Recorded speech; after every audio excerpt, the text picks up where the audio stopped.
Hey everyone, Ryan Stills here with Team Phoenix Performance. Standing in front of a shrubbery here in Portland, Oregon. I don't know if you can hear in the background, but somebody's got the gym doors open, cranking House of Pain. Video we're going to do today is going to be based on how strictly you should stick to your programming and when it's okay to deviate. I'm one that I at times will put a deviation in my workout, meaning if it need be for a contest or injury, I'll change things up. So recently I just had a contest come up, which I had looked at doing, wasn't sure how I would participate in it, but I ended up lifting pretty heavy. It did affect my next week, but we'll talk a little bit about that. So once again, shiny head. I'm being blinded by the sun. It's about 90 degrees here in Portland, Oregon, where it's averaging about 70 degrees most year round. And hope you're having a good one, and I'll talk to you soon. Enjoy. Hey everyone. So we're going to talk about when it's acceptable and then what happens when you deviate from your programming. So I had a contest come up. When I say contest, this was a charity event. And the charity event was Deadlift for Vets. And what we did was we deadlifted, raised money for the Heroes Project. So that last one was me benching the week of the contest. Here's me deadlifting on the Tuesday before we lifted, and the lift was going to be on Saturday. I think I hit set of 5 here at 640. But I do probably 3 times a year, I'll do some sort of event where it's normally a deadlift only competition to raise money or awareness for something. And that's my own thing. I don't necessarily tell people, hey, make sure you're doing things for your community. But I think that when you have something that you do well and you have a passion for, you should expose yourself, and not that way, but expose yourself to the community and let your talents be used for a greater good. So the gym that I'm at, Strength Union, that's one of the places that they will try to do things like that, and I'm more than happy to participate. This was the Thursday before I did the contest, which I didn't change any of my training coming up really.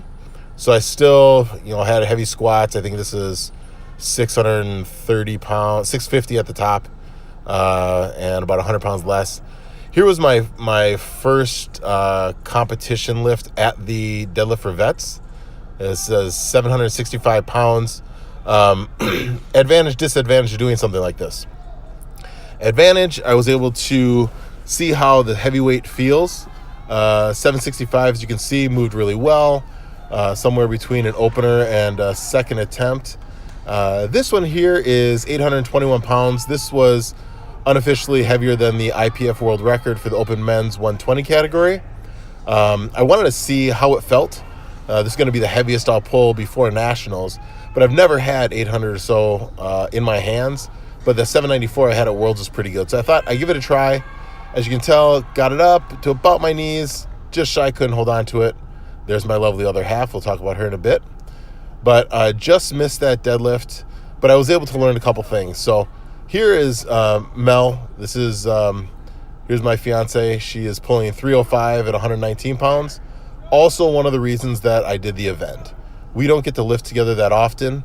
And it's important to me, our relationship and our family, and supporting her. So here's 305, her first 300-pound pull at 119 pounds. She was pretty ecstatic about that. Here was the bad part. I did tear my hand open pretty good, hook gripping that 821. But it turns out within a week I was able to pull again. Here's the group of guys that did the meet with me. You could tell we had a pretty good turnout, good lifters. And this is the next day. So I pulled heavy on Saturday. Sunday I came and I was still squatted my sets of 6. I think this is 563 or so. So it was a test out for me. How did it feel? The heavy weight. I could hold on to 821 pounds in my hands. I didn't let go. My grip was not a factor. My strength was a limiting factor. I also didn't train to peak for that. So it was a good idea for me to kind of check where I'm at. But I definitely on Sunday felt it. This squat session was one of the toughest ones I'd had. The squat weight here wasn't incredibly heavy, but I definitely made it feel heavier than it should have been. Excuse me. Like I said, my hand healed up. I could deadlift a little bit, but definitely did not deadlift as heavy as I had planned on. Here was my latest workout, which was the heaviest I have squatted with chains. This was 552 or so on the bar with 120 pounds of chains. So the top end here is about 673. Bottom was about 580. And I hit 5 here. That was a PR for me at this weight, or with chains. So I was able to recover pretty quickly, but I did give up a couple workouts with weight and reps. So it's kind of a trade-off. And so when we talk about this, is it worth it? Is it not worth it? You really got to know what it's worth to you, but know that there's going to be a lag in your training after, and then your performance on the platform will change also if you're not peaking for it. There's my feed. If you have any questions, comments, leave them in here or hit us up on Team Phoenix Performance. Our Instagram page is pretty active, and then I can be found at RyanStills_powerlifting. And I hope this was helpful, and I'll talk to you all soon. Have a good day.